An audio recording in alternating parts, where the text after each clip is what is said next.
Hello, world. Welcome to the Breakout Finder podcast. I'm your host, Nate Liss. You can find me on Twitter at @AnOutrageJu.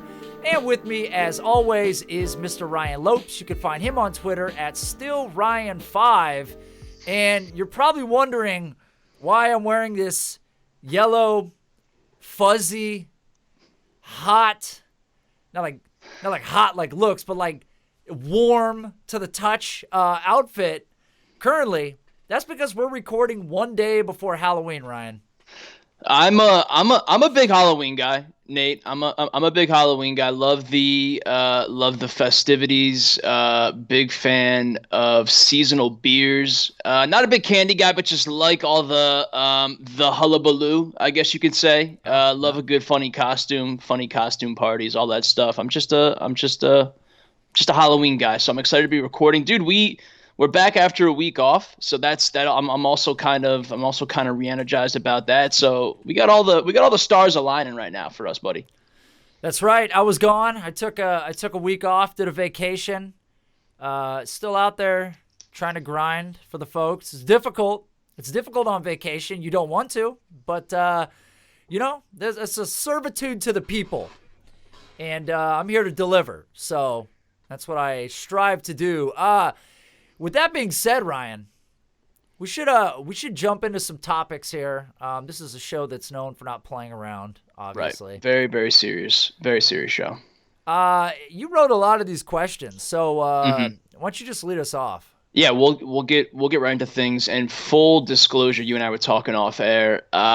We are two, again, very serious podcast hosts here. A lot of time and effort goes into these shows. Admittedly, yes. I was in the air for most of Sunday, so I've been kind of playing catch up here. So, and you're back in the fold, Nate, after a week off. I'm hoping you can do a lot of the heavy lifting for us here, man. Yeah. I always kind of lean on you. This is going to be one of those episodes where it's even more so. So let's get things going, man. Right off the top, I think a relatively quiet week, leading up to this Sunday's games. But I think the biggest topic of conversation, one of the biggest topics of conversation, is kind of this trade deadline fallout. And one of the moves that did happen was Kenyan Drake shipped over to Arizona. And so there's a couple different kind of parts to this here. First of all, we can talk about David Johnson. David Johnson might be fucked.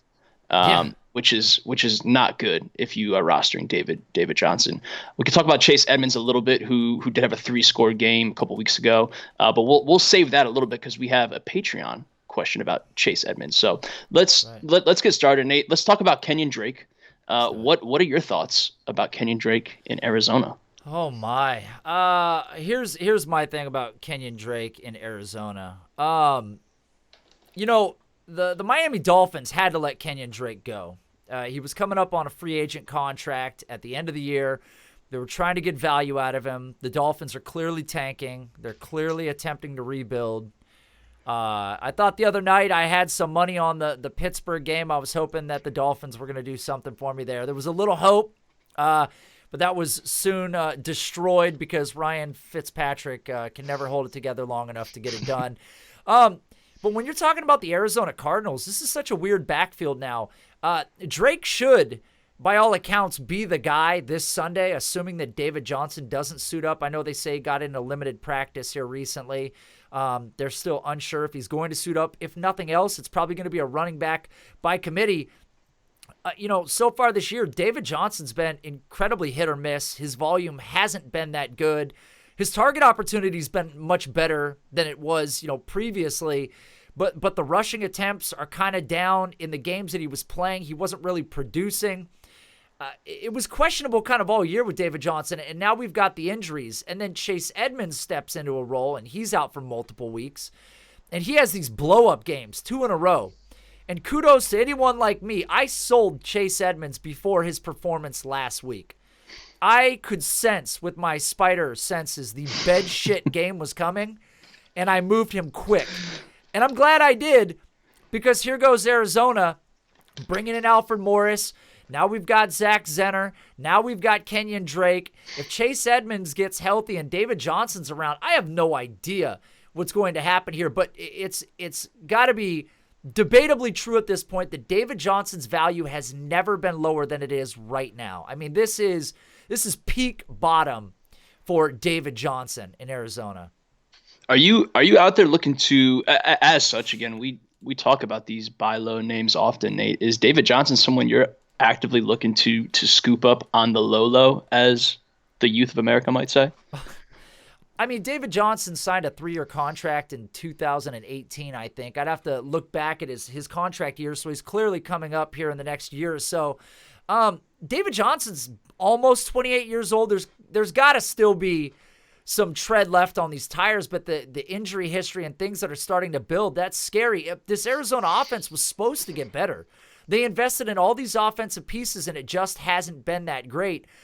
David Johnson is just outside the top 25 in most metrics, except for yards per touch. He's averaging 5.7, but outside the top 25 in breakaways, in evaded tackles, juke rate, tons of stuff on Player Profiler. Number 34 in yards created. Just hasn't been a good year for David Johnson overall. So I don't know where your head is with it. I realize he's number 11 currently in fantasy points per game, and his opportunity's been decent, but in this offense, I'm not loving him. I really do hope he gets out of Arizona. It just hasn't been a good situation with all these new players coming in. It's just way too muddy for me. Yeah, it'd be cool to see Kingsbury kind of utilize Johnson in that like true kind of slot receiver or some, kind of play to his pass catching strengths. I mean, David Johnson to me is kind of like, we had that 2013 Josh Gordon season, which was just incredible. And David Johnson gave us that. I think it was that 2016 campaign that he had where he completely burst on the scene and just stunted. And then ever since then with the injuries and coaching changes and stuff, it just hasn't been the same. I don't know what to do with David Johnson, man. I mean, there's so much to like about him, like on paper, but I'm not sure we'll ever get that 2016 output again. I do want to quickly talk about Kenyan Drake because I might be like one of the weirdos that like is kind of like a Kenyan Drake fan. You talk about Player Profiler here, man. 6'1", 210. 82nd percentile college yards per carry, compares favorably to Lamar Miller. We can do with that whatever we choose. 86th percentile speed score.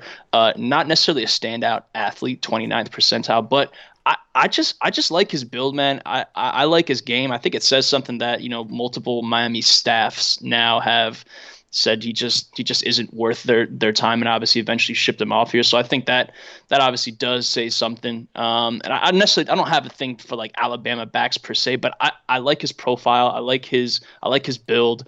2018 season, man, he saw 73 targets, 53 for 477 and 5 scores. So we know he's good through the air.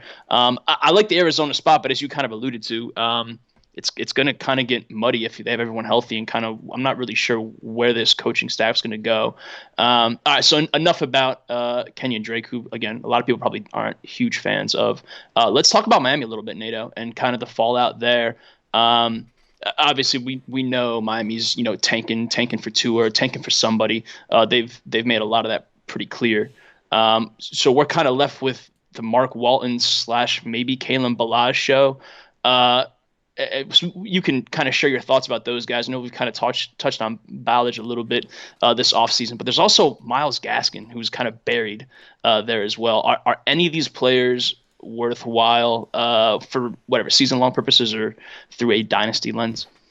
I don't think any of them are worth anything in dynasty. And we kind of talked about this 2 weeks ago, Mark Walton's profile. I mean, not a super high draft pick, but then again, he's right in that Justice Hill range.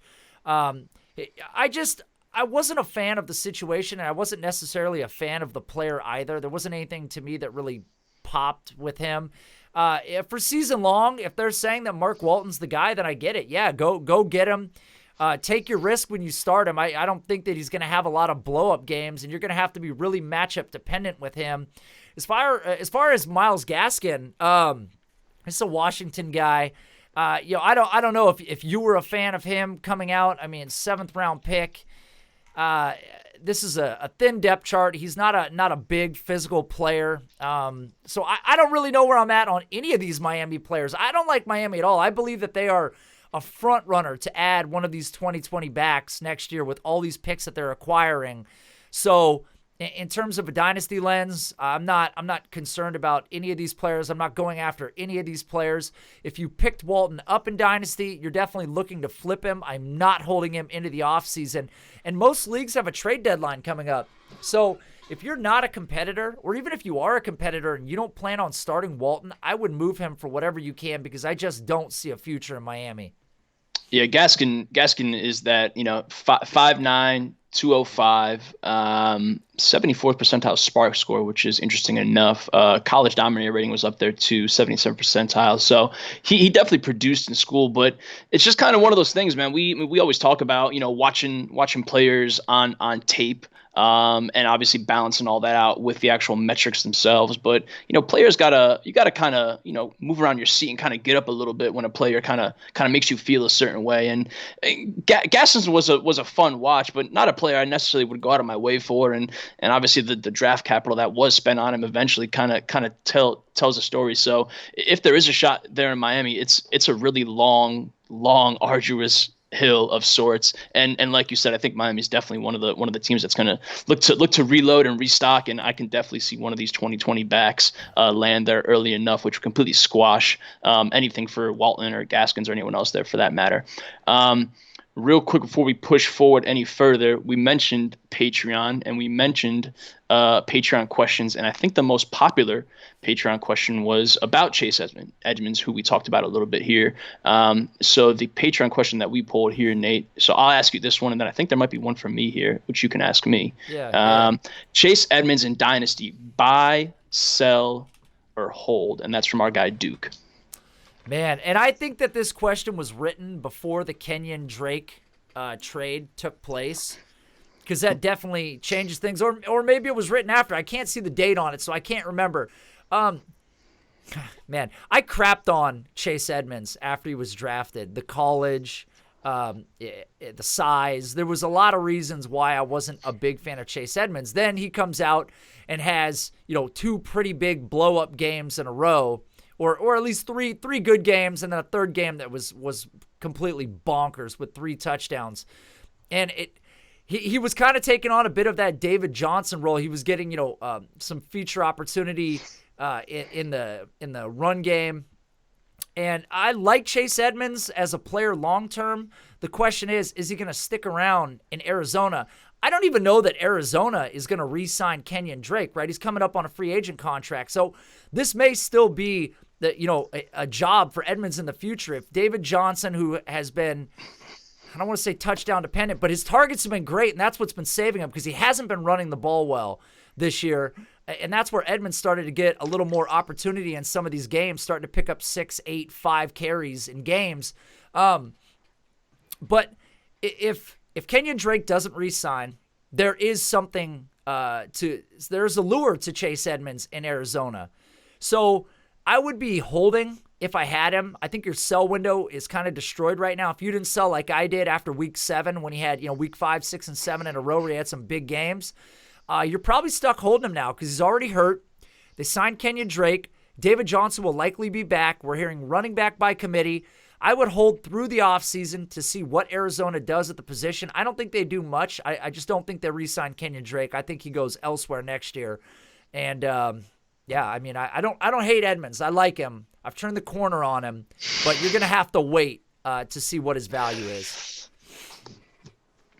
Go ahead, go with that second question, man. I guess yeah. It's got. I'm staring at the show sheet here, man. I'm a little bit nervous. It's got my name written on it, which is never a good thing. But fire away, man. This is another Patreon question, and if you're interested in getting your Patreon question or a question read live on the show and getting an answer to that difficult, tough, hard to sift through information, come check out the Patreon, patreon.com/breakout finder. The community is growing every day. You can go check it out, see how many people are over there. Sign up. We're doing Dynasty articles. Hopefully Ryan's got something in the mix. We'll see. Time dependent. Oh, yeah. We'll find out what he does. I'm excited. They got to get excited too. And I'm working on a really cool a really cool award for people that sign up, and I'm going to grant it to the first 50 people that sign up. We've already got somewhere beyond 30 right now. So the next, 15 to 18 people that sign up, I'm going to put them in the same early group for a big reward, and all the people that have already signed up are going to get it. So we'll find out once I release that information. But here's the question for Ryan on Patreon, and this was sent anonymously via direct message. Oh, boy. It says, this is a question for Ryan. Is the earth flat? This is not a football question. Well, that's the beautiful thing about Patreon, right? The Breakout Finder, man, we got something for everybody here. So if you want to ask me about your flat earth conspiracies, you want to ask Nate about climbing through windows or wearing chicken suits or the beautiful tropical islands that he frequents, we can do all that at the Breakout Finder. So something for everyone there. So to answer this question, unequivocally no. The earth is for sure round. And I say unequivocally because I've seen the way the timeline just dumps on flat earth truthers, man. I can't take that kind of heat. You know what I mean? So I'm going to say absolutely not. Earth is round. I can't believe that we're talking about this right now. This is important. These are the tough topics that people want answers to. Can you see what this is? It looks like you are full on Big Bird. Yeah, I'm full on Big Bird. And these podcasts are also being recorded in video. You can find it on YouTube, search Breakout Finder. Every episode is on there. So if you were interested in seeing one of the guests we got on recently with Pete Overzet, we all wore suits. Did we ever? Drank fine alcoholic beverages. Aged. It was aged. It was vintage shit. It was good stuff. So great stuff. You can check that out. All right, Ryan, what do we got? Let's keep it moving, man. We didn't take out any of the fine, basement, wine cellar shit tonight. It's only reserved for the special guests. I want to circle back around to some trade deadline stuff here. There was tons. I don't know if you were kind of following remote there, Nate, but there was tons of buzz, tons of players' names getting thrown out there like there is every year, and just like every year, essentially, no one that was rumored to get moved got moved. So I want to talk to you about some of your favorite, what if scenarios, maybe some names to kind of focus on for this coming off season as well, assuming that there's some, still some tension with their respective franchises or, contracts don't get renewed or whatever the case may be. So let's talk about guys like, and again, feel free to pick and choose your favorites out of this list here to share with the good folks. Melvin Gordon, Robby Anderson, DeVonta Freeman was like a surprise one that came out today. Schefter kind of dropped that name. Le'Veon Bell was like a last minute name up against the deadline yesterday. AJ Green, of course. OJ Howard, who we talked to our guy Russie Clay about a lot. So he was obviously rumored, and Tyler Eifert. Those are the kind of the 6-7 names that I had written down. So comment on some of those, man, or anyone that I forgot about that you would have liked to see move and where and why and all that good shit. Yeah. One name that I would have liked to have seen moved, and he's number 4 at his position, I think, by contract, would have been Kyle Rudolph. God, he is just dead in Minnesota. And I wish he could have got out of there. But amongst the list that you said, let's talk about A.J. Green for a minute. A.J. Green's 2019 has been a waste at this point. He's been injured. We've been waiting for him to come back because he's an alpha wideout. I mean, one of the best wideouts that we've ever seen. And there was a true hope that even at 31, we were going to see A.J. Green come back this year. And now there's been rumors that they were going to shut him down. But as we got closer to the trade deadline, this Bengals team is a mess. They just benched Andy Dalton, which came out, just after the trade deadline? Yeah. So they didn't even attempt to move Andy Dalton. They said they weren't going to move A.J. Green. I would have loved to have seen A.J. Green go almost literally anywhere else. But the Cincinnati Bengals, I mean, I wish that he would have gone to somebody that, like the New Orleans Saints. It would have been fun to see him go there. It would have been fun to see him go to the Green Bay Packers. There would have been a lot of offenses that I rather would have seen him in. I still like A.J. Green. There's a lot of guys that are ageist that are talking about this apex, and me and Russell Clay have talked about this a lot as well since you brought his name up.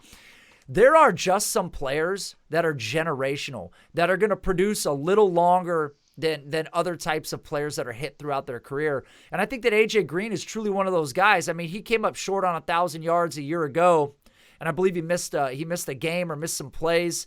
Maybe it was 2 years ago. But nonetheless, he's a player that I've just always had an affinity for, and I wish he would have got out of Cincinnati. But I think the belief at this point is that Cincinnati goes after a quarterback. I mean, what are your thoughts on Cincinnati? Or do you think they're going after pass rush? Yeah, no, I think they're gonna go. They'll be drafting top 2, top 3. So I imagine it's the LSU kid. It could be Tua.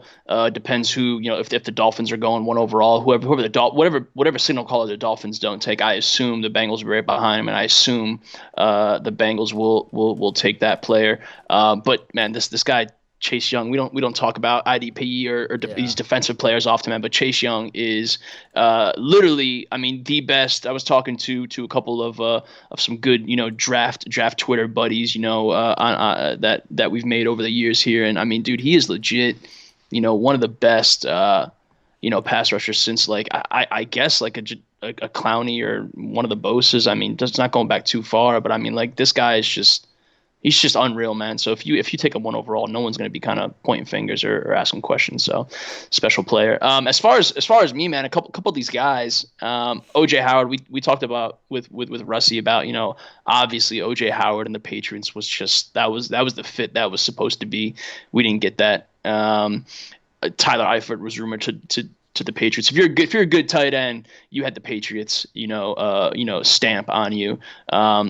Le'Veon Bell, that was a weird one, man. The Jets just obviously paid him, and then there was a rumor again, kind of last minute, that they were looking to trade him before the deadline. I would have loved to see him in like a Kansas City or something like that. Same goes for a Melvin Gordon.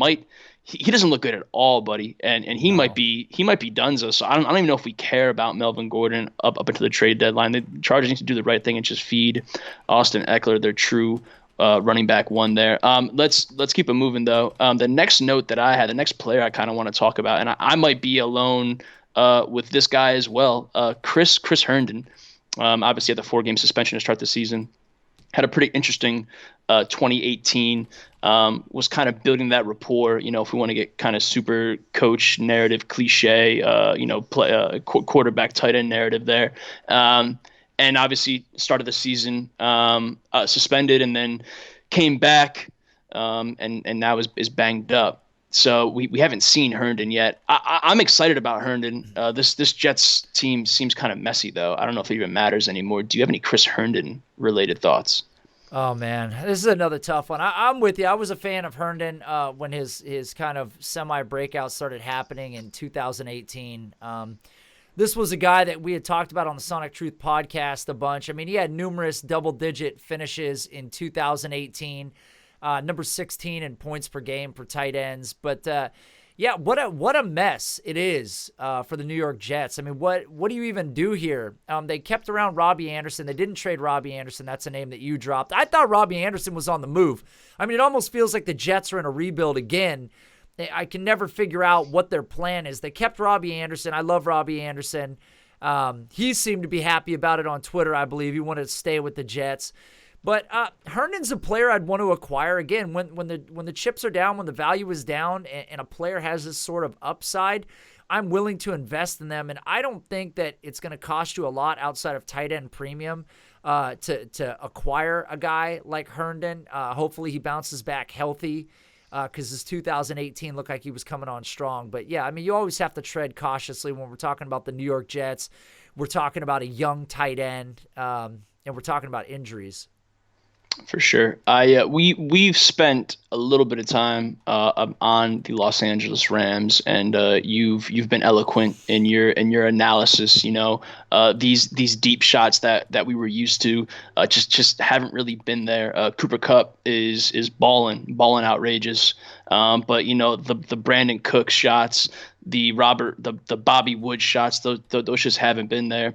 And Cooks might have suffered his either 5th or 6th documented concussion last week. Is actually off to Pittsburgh this week to go see a concussion specialist. So super scary stuff, of course. But this could possibly open the door for someone like Josh Reynolds, who's hanging around on that roster as well. 6'3", 194. playerprofile.com, man, a lot of high percentile stuff here. 80th percentile college dominator rating, 80th percentile college yards per reception, 78th percentile breakout age. So on paper, a player that I think had a pretty decent following coming out, fourth round pick, still 24, 25 years old. I like this offense. I don't like what the offense has been doing prior to guys like Cooks going down. Is there hope for Josh Reynolds going forward? Absolutely. I mean, you remember last year when Cooper Kupp went down, and this same exact conversation started. We started talking about Josh Reynolds again. He got an opportunity, and then he goes out week 8 against Green Bay, 94% snap share, puts up 19 points. Next week, or week 11 against KC, puts up 20. I mean, he started to flash. So we know that there's an upside there. He almost, to me, feels like Demarcus Robinson does in KC, kind of in his role and his opportunity and his upside. Week to week, you just don't know with these guys, though. I would love to just acquire him, to have him if I needed a player in a flex spot. If I was playing in best ball, he's obviously a guy you absolutely want to acquire and have on your roster.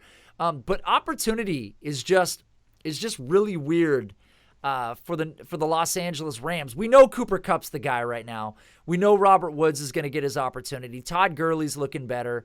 I don't know what Darrell Henderson is quite yet, but you've got Gerald Everett in there, of course. I think you mentioned him. So there's just so many mouths to feed, and I feel like outside of Cooper Kupp, week to week, I'm just not totally sure. I know Robert Woods has the floor, but between Gerald Everett, between Josh Reynolds, what are you going to get? I don't know, but we saw last year without Cooper Kupp, he had some major blow-up games.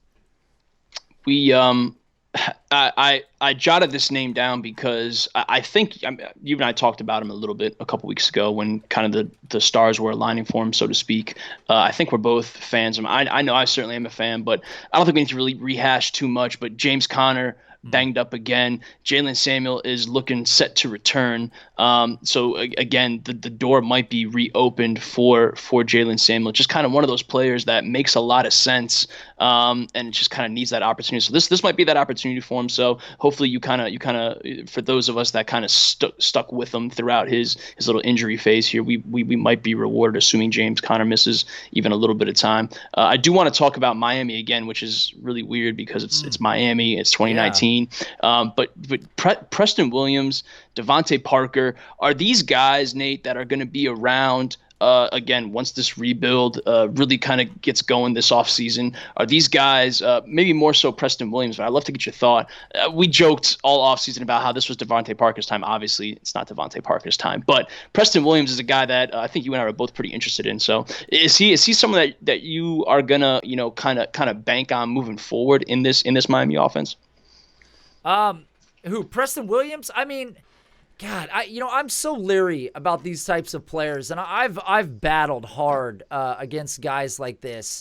Preston Williams, when you look at his athletic measurables, not great. A sub 50th percentile speed score. Everything else is sub 35th percentile. Undrafted free agent. College production, the college dominator, obviously everybody cites this, 91st percentile, so he was very productive in college. But when you look at DeVante Parker, and I'm going to go back to Parker because for some reason I just can't quit DeVante Parker. DeVante Parker has had insane air yards all year long. I think right now he's sitting at like number 14 or 15 in the NFL in air yards. His ADOT is 15.5. He's right around a 20% target share. I mean, we know that DeVante Parker is an undrafted free agent in 2021, so he's got one more year left. I would love to see DeVante Parker go somewhere else. I think that Preston Williams is going to stick around in Miami, but the reality is if you look at the history of undrafted free agents with this level of athleticism, they don't stick around that long. So, again, a guy like Preston Williams, I would not have a fear at all to move on from him. I just don't buy into his long-term upside, but he's had a bunch of decent games in a row. He looks like the go-to guy in Miami right now. But again, all it takes is one draft class, one third-round pick, one of these names that's coming out in the next year, and suddenly, he's on the back end of that roster. And who knows if Miami decides to do something with Parker? I have no idea. Suddenly things could be shaken up, but I would be selling Preston Williams without question. We talked about Brandin Cooks a little bit before, a player that I was heavily invested in. Another player that I found myself heavily invested in was JuJu Smith-Schuster, and things have not gone according to plan. One could say he did drop 5.1031 last week. Kind of still alive and kicking for sure in that regard. Still a super young player. We know what he did last year. There's obviously gonna be a lot of talk going forward about what kind of Big Ben you're getting back, what kind of offense this is going to look like going forward. This is the first year post Antonio Brown. So with all these kind of question marks swirling around, and with what he did last week against obviously a pitiful Miami team, the question came up on the timeline. Nate, I don't know if you got a chance to read it, but it was a little bit of interesting debate that I just had to throw out there because I need your 2 cents on it, and I need to get kind of the blood flowing here, buddy. So the question was, in Dynasty, are you rolling with a Cooper Kupp or are you rolling with a JuJu Smith-Schuster going forward? It's weird because that really shouldn't be a question at all, one would think, as good as Cooper Kupp has been, because JuJu had that legit like wide receiver one type dino upside almost. But here we are, nonetheless. Pittsburgh is might not be the Pittsburgh that we all know and I guess love. I mean, to be honest with you, and I don't think this might have been a debate last year, but I don't feel like it's a debate this year. I think it's Cooper Kupp by a landslide, especially when we talk about. I love that. When we talk about Brandin Cooks' injuries and him being sort of that third banana, but a guy that had a bunch of upside, and you go look at what Cooper Kupp has done this year. Now, all he's done is gone over 100 yards 5 times and once over 200. I mean, he's been borderline unstoppable. Right? I mean, I believe Matt Kelly referred to him as like the angel of death or something like that coming out of the draft. That was a fun one. But as funny as it is, I mean, Cooper Kupp has been a revelation this year. He's tethered to Jared Goff. He's tethered to the Sean McVay creative play calling offense. I mean, there's so many reasons to like Cooper Kupp more than JuJu Smith. I mean, look, the reality is that both of these players are kind of living in a realistic future situation right now because Big Ben isn't going to be around forever. And whether it's Mason Rudolph or whoever, this is what JuJu Smith is going to deal with. And I do believe after watching that game the other night, amongst other games, that Pittsburgh believes that Mason Rudolph is the guy behind Big Ben, that he may be the guy for the future. And it was nice to see JuJu play well, but God, Deontay Johnson has been playing well in this offense too, consistently finding himself open, having more rapport with Mason Rudolph. So to me, when we talk about Cooper Kupp and JuJu Smith, I think it's Cooper Kupp by a landslide. I was on that side of the battle myself, and I had a lot of interesting people in my mentions. But I think for all the reasons that you outlined, man, I think I'm fascinated by that kind of pairing and that kind of argument because in my mind, like there was no way we were going to have that conversation this year, but that just goes to show you how crazy the NFL is on a weekly basis. Think about this: if you had Cooper Kupp right now on your roster, and I came to you and said, "Hey, JuJu Smith for Cooper Kupp, straight up," would you move him? Dude, I wasn't on the Matt Kelly side of the Cooper Kupp evaluation, so I'm somewhat of a Cooper Kupp fan. Did not know that I'd be like a Cooper Kupp for JuJu straight up guy, but that's where I am right now in my life. I mean, the reality is that all this guy's done is smash all year long, and I guess what I come back to is this isn't a mistake. This isn't a mirage. This is real. This is Cooper Kupp week in and week out. His target share is ridiculous. His opportunity is ridiculous. And he's the most easily targeted player in an offense that's as creative as the Rams are. I mean, I'm sure there's people out there that may or may not be shaking their head about JuJu Smith, but what we've always seen from JuJu Smith is, yeah, Big Ben went down, but soon as Antonio Brown left Pittsburgh, it looked like JuJu Smith couldn't take on that wide receiver one role. Like he needs a little bit of time, like some seasoning needs to happen, or maybe he needs some help on the outside. And maybe Deontay Johnson emerging is what he needs to sort of have his breakout. Because we saw in that game, Mason Rudolph started to get things clicking, looked a little bit better. But man, this is Cooper Kupp week in and week out. I mean, I don't know what to say.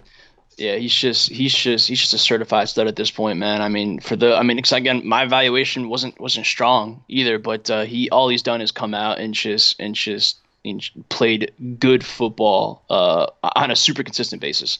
Another player that might not be as consistent as I would like him to be, but I know a player that I am a very, very big fan of, and a player that I don't think you find yourself gravitating towards as much as myself, but Aaron Jones, running back out of Green Bay. We've had some friendly banter about Aaron Jones in the past. He's coming off of a 67-yard game on the ground, but he put up 159 and 2 through the air.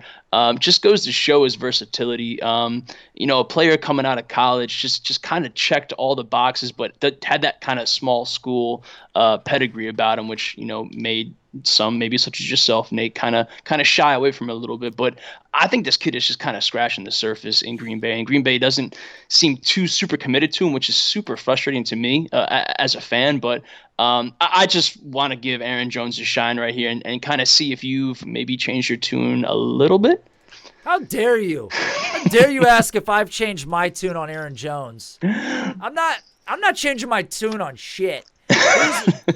Here's my thing about Aaron Jones. Likely cut candidate. Now, I think that Aaron Jones has been really good this year, and part of that is Aaron Rodgers looks like a god recently. Yeah, I don't know what's going on. I mean, last year his numbers look good, but I just had so many questions about how he was playing that offense. Just everything seemed a little weird, and it's really come together recently, and Aaron Jones is clearly a big part of that. I mean, I saw a tweet on the timeline. I wish I remembered who it was to give credit, but they kind of alluded to the fact that they're using Aaron Jones almost in that Todd Gurley role.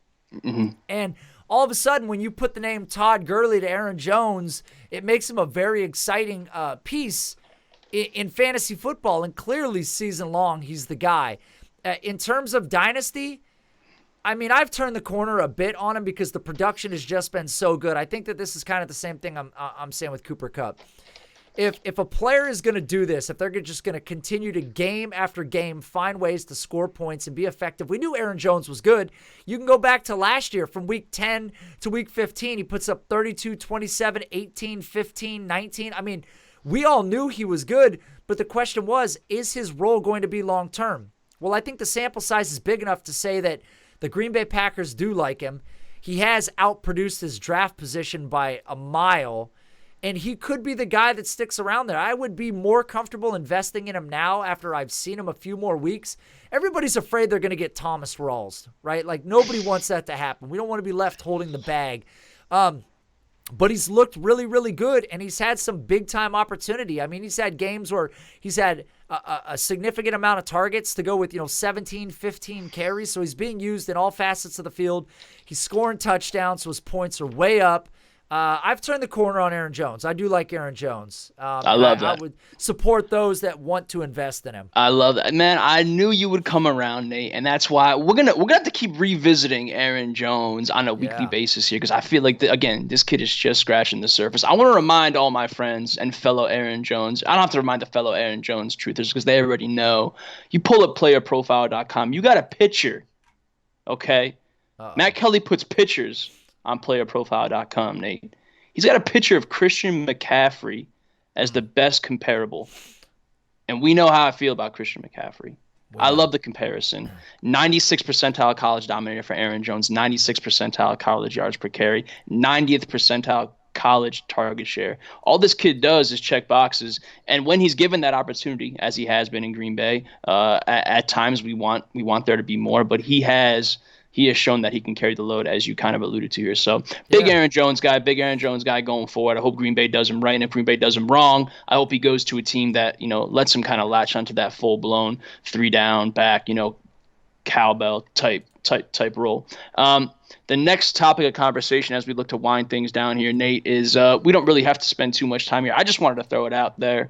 I've received my fair shit, It's been tough being a Raiders fan, you know what I mean? But I'm one of the more pessimistic ones, as though some may know. But man, this Oakland offense looks super fun on a weekly basis. It seems like what John Gruden's doing with these tight ends, with Darren Waller, who's having a hell of a season, with Foster Moreau, who kind of gets put on the field at the same time and kind of is that next player in line if Darren Waller, God forbid, was to go down. They got Tyrell Williams back last week. Josh Jacobs looks like the legit offensive rookie of the year. And they got all these pieces coming together. So I don't know if you have any Oakland thoughts. I just wanted to kind of let them, kind of have their time on the show right now. We can skip right over if you don't have anything else to add. You can talk about Hunter Renfrow if you want. I get a little chub when I hear the name Hunter Renfrow come up in casual conversation. Big fan of what he did, but this was a guy that we all knew that came from a prominent school, so his level of competition was strong, played with great players around him, so his teammate score was high. And as you alluded to, Hunter Renfrow gets a touchdown, last week, 88 yards, 4 catches. I mean, what can't he do? What can't Hunter Renfrow do out there? Bro, he looks like your accountant, looks like your pool boy. I know he's checking all those boxes for sure. He's gonna be a long-term piece in this offense, and I believe that. And who knows if he can't take on that Julian Edelman slot type role. It's very possible. I mean, when Julian Edelman first came in, or any player that's kind of that same cut of cloth, a lot of people were dismissive. And all Hunter Renfrow has done has been huge in big games and made crucial plays. So I wouldn't write him off, but and he also doesn't cost you much to lock onto your roster and hold on to. But yeah, I'm with you. What are the odds of him being something prominent in fantasy football? Probably pretty low, but big fan of Josh Jacobs, man. He is just killing it. Yeah, he looks really, really good. And I certainly kind of undersold him to an extent, and he's gone out and played some really, really good football. Speaking of underselling, Ty Johnson, man, he was that name last weekend. We saw Kerryon Johnson, go on injured reserve. Everyone figured, man, the time is now. Push all those fab chips in and go get Ty Johnson. Unfortunately, Ty Johnson did dick last week, Nate. There really wasn't much to write home about. So you just got left holding the bag, unfortunately. I like the opportunity. We talk about opportunity all the time. Kerryon Johnson went down, kind of a no-brainer. Can't fault anyone for going all out, but this is kind of what you get. I know I personally wasn't super enthralled with a Ty Johnson coming out of school. Did have a 86th percentile speed score, 92nd percentile, his 40-yard dash, 4.4 speed. So some things to like, but not a player that, again, I was super excited about, even when the opportunity was presented themselves. Were you one of the wise ones, Nate, that kind of withheld the cash and kind of lived to fight another day? Why, God? Why? No, I wasn't. No, I bought into Ty Johnson like everybody else. Was a goddamn fool. Got left holding the bag. I mean, so what? He had 11 touches. Look, here's the thing about the Detroit Lions. I was told all year that Kerryon Johnson wasn't going to be used as a primary back, and I think he's currently like number 13 in the NFL in opportunity share in terms of the running back position. So the combination of targets and carries. He goes down. They don't replace him with anybody. Nobody goes to Detroit. They didn't add anybody. That's still Kerryon Johnson's job, and I get it. If you own Kerryon Johnson like me, you had to pick up Ty Johnson because the athleticism and the burst and yeah, it's real great. It was fantastic, except when it doesn't fucking translate, it doesn't work out for you in terms of fantasy, and we all got sucked into it last week. Everybody got pulled into this Ty Johnson trap, and you look at, Carson, 30% of the offensive snaps, McKissick, 25%. They brought in freaking Paul Perkins. Why? Why did they do that? Look, if you're going to just let Ty Johnson have his moment, for Christ's sakes. The point is, if you don't have Kerryon Johnson, you don't want any Johnson in Detroit. You just want Kerryon, and that's the only guy. And I'm going to wink, because my newest Dynasty Buys article may have been about Kerryon Johnson, a player that I love, a player that has faced a ton of stacked boxes, which Nick Chubb and Todd Gurley and Zeke and all these other guys have not seen on the consistent level that he has. Big fan of Kerryon Johnson. Ty Johnson, you can go to hell. put the there's only one Johnson or no Johnson in Detroit on like a bumper sticker or something like that, man. That shit is selling. Put the fucking Breakout Finder logo right next to it too. No, it was a full blown running back by committee in Detroit. Scary stuff for those like my friend Nate here who emptied the clip on Ty Johnson. I've got one for you here, yeah, Ryan. Nate, please go ahead, man. This is in all the spirit of Halloween. I'm gonna ask you a question, and I hope your answer's right. I've been honestly, before you even ask it, I've been staring at your blue text for the better part of like 30 minutes, and with every topic that we go through, I'm in back of my head, I'm thinking about an answer to this. So I have one. I hope it's right. Let's see. I hope it's right too. It's not a position we often talk about necessarily. Okay, Ryan, which player is most similar to trick-or-treating in the rich neighborhood and then getting a box of raisins at the door? I wish you didn't just say your little, like, it's not a position. Like, now you're my fucking head. Now I know that what I was thinking was not what you were thinking. It might be. I can tell you it's not. I'm going to give you my answer, and then I would love to hear what you were thinking. So my answer, the way that I interpreted this, was the first player that I thought of was Odell Beckham. You get all the Cleveland Browns hype. You get the Baker Mayfield hype. This is the offense. Odell, quarterback upgrade of the century. He's going to smash. Odell's been a big, and if we had high class editing around here, we could have put a fucking fart noise in here or something like that. But still can. Oh, we still can. Be on the lookout for that. We still can. So Odell Beckham was my answer, man. It's just Odell Beckham is the epitome of cruising around all these nice ass houses, knowing that they got the king size bars, but you're knocking on the door and they're handing you could be worse than raisins. Could be a bag of those little pretzels. Odell Beckham's like getting like a bag of stale pretzels this year.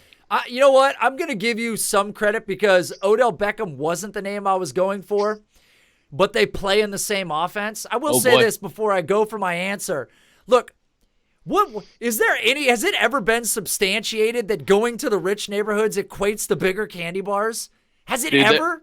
There was one my growing up, my neighborhood was by no means a rich neighborhood, but there was one house where it was substantially bigger than all the other houses, and the dude did every year. He handed out, like, I'm not even sure they were king size bars, bro. Maybe I was just so young that I didn't know any better, but dude, I feel like these bars were bigger than whatever king size were. And there was a year that I went with like 3 different masks, and I went back 3 times, and I just stacked up that year. So I think for the most part, though, you're right, and it's all bullshit. But there's one house in the neighborhood. There's always that one house in the neighborhood, Nate.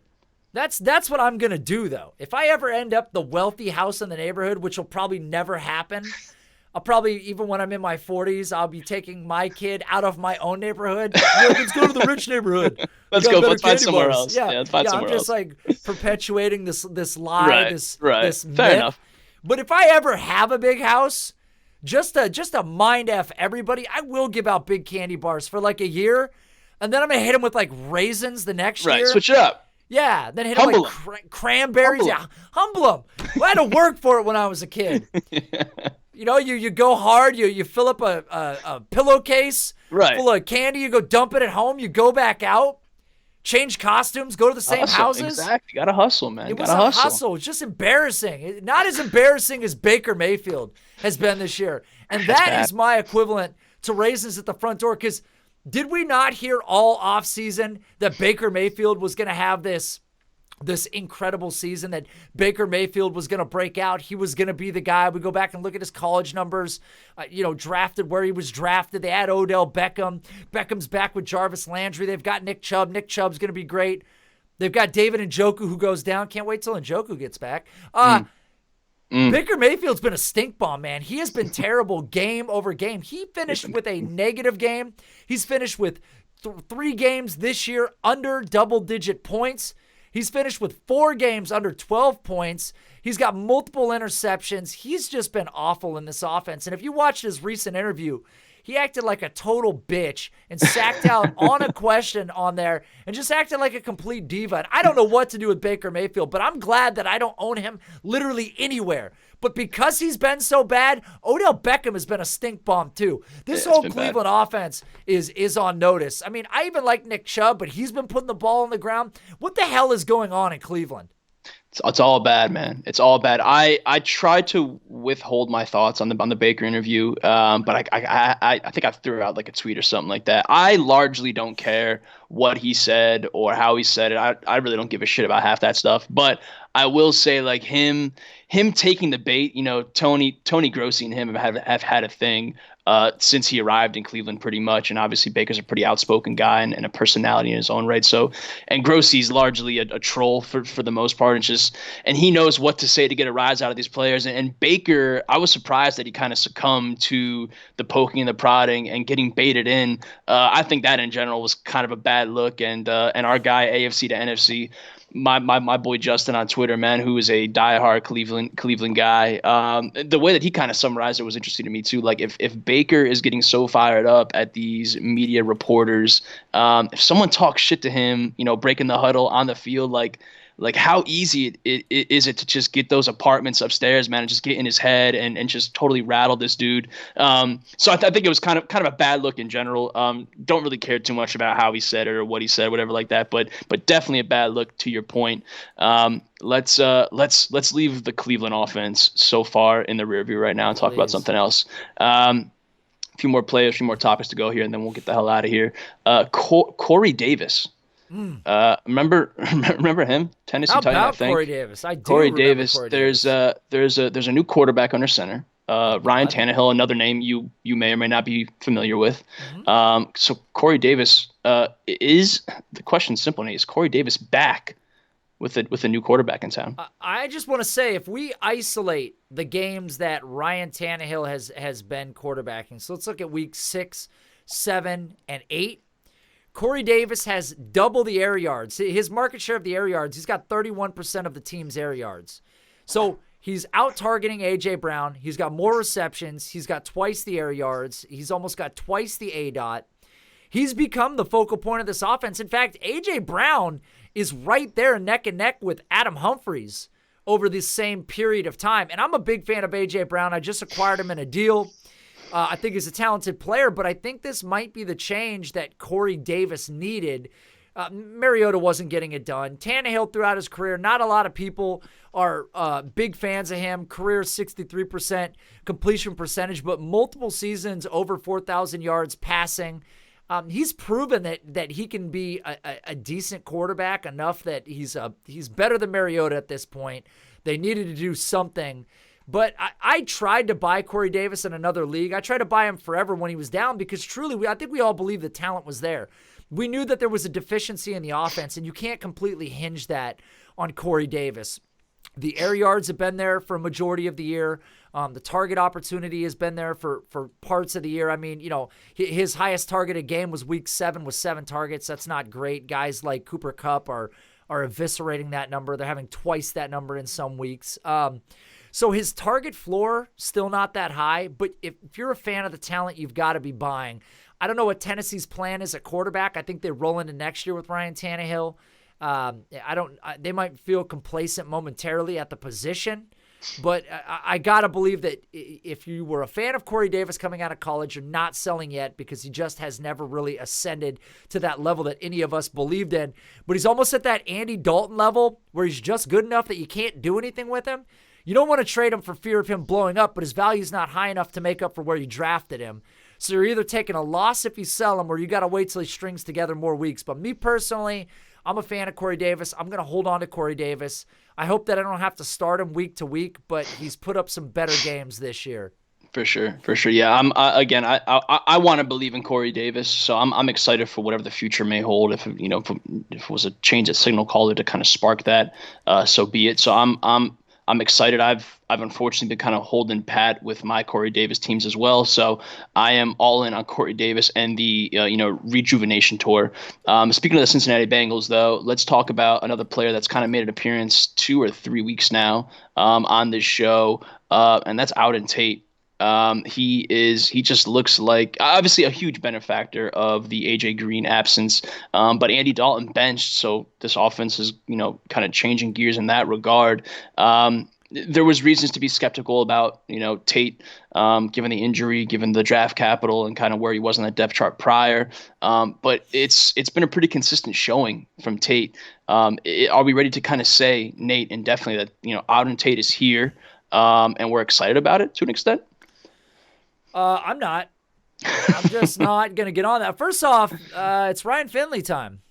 It's Ryan Finley time in Cincinnati. I know it is weird. Got to let that thing sink in. Here's why I'm not. For redraft, sure.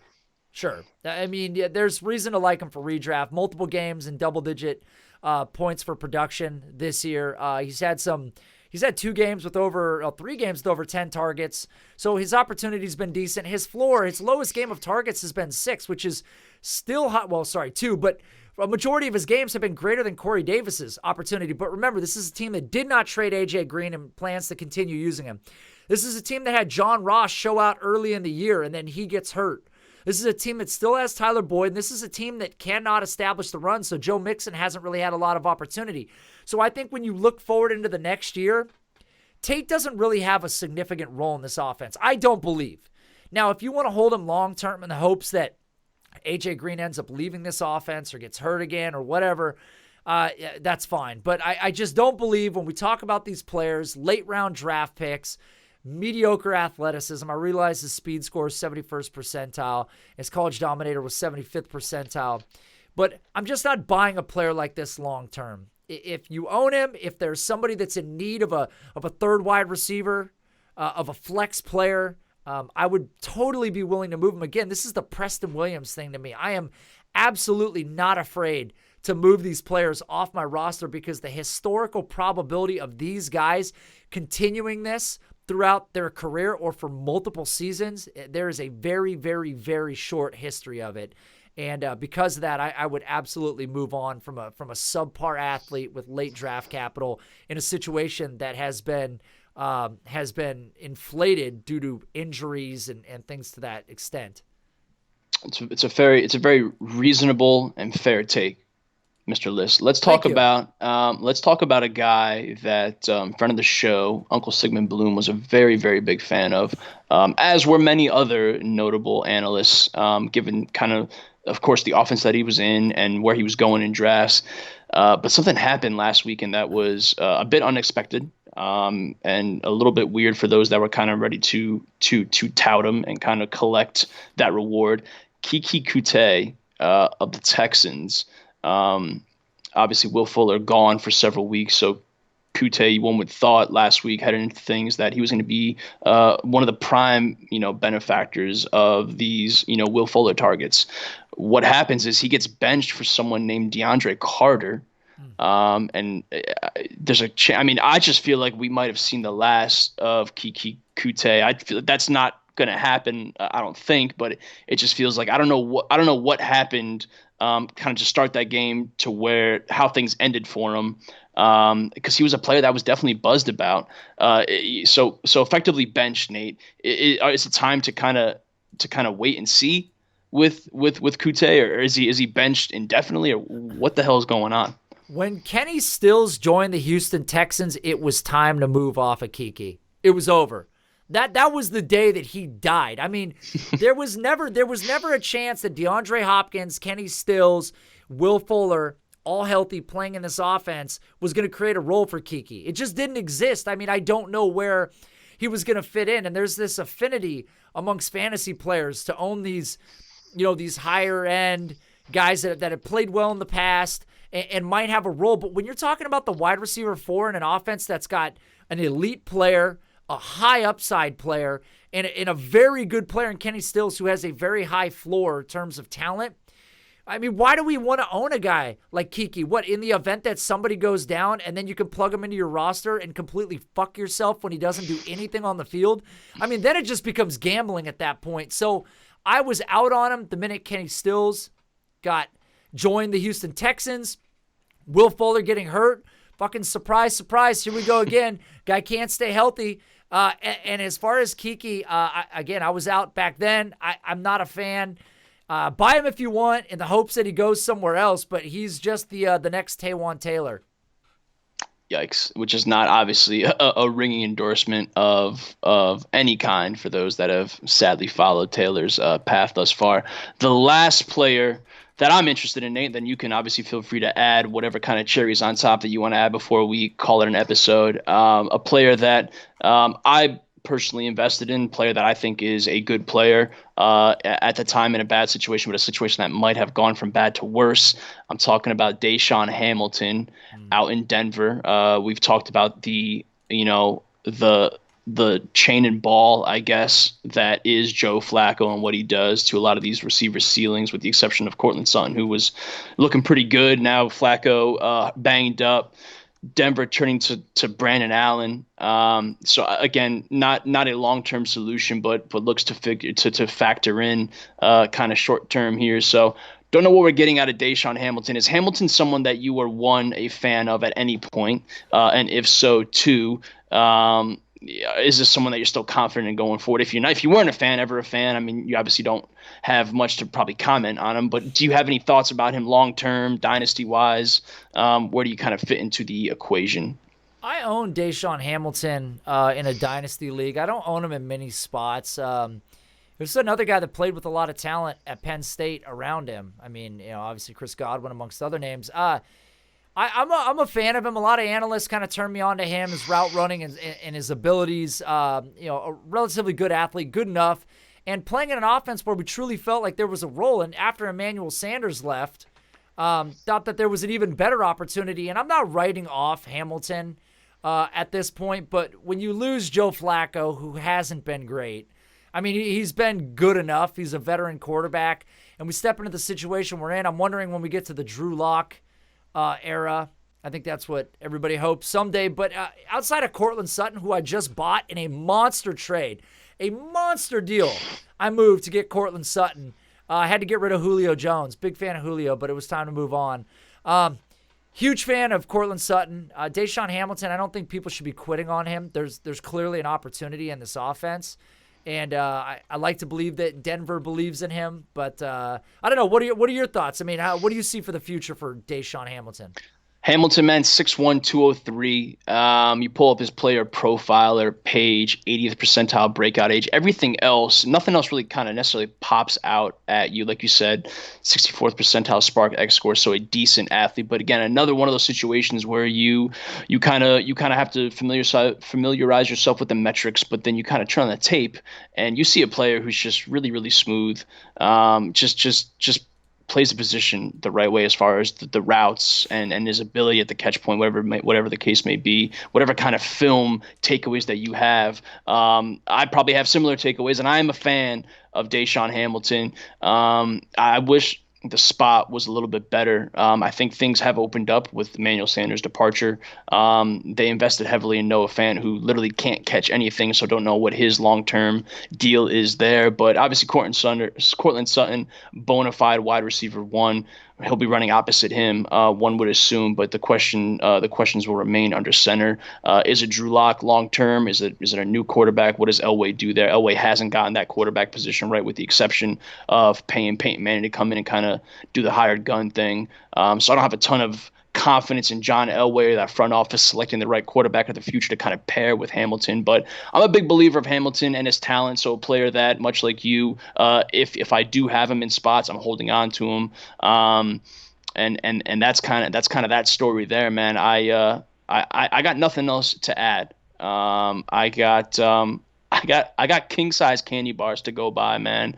In honor of our very affluent friend Pete Overzet, man. I feel like Pete hands out king-size candy bars. I don't think Pete does, because if Pete is as wealthy as he's leading on, it's just financially not a good move to spend that sort of money on something that's very, very little upside in king-size candy bars. There's not. If it makes you look better, it makes you the popular guy in the neighborhood momentarily, but it soon wears off. So, I would say check out the Patreon. There's a lot of cool stuff going on there. Patreon.com/breakout finder. Again, Ryan may or may not be doing something special in the future.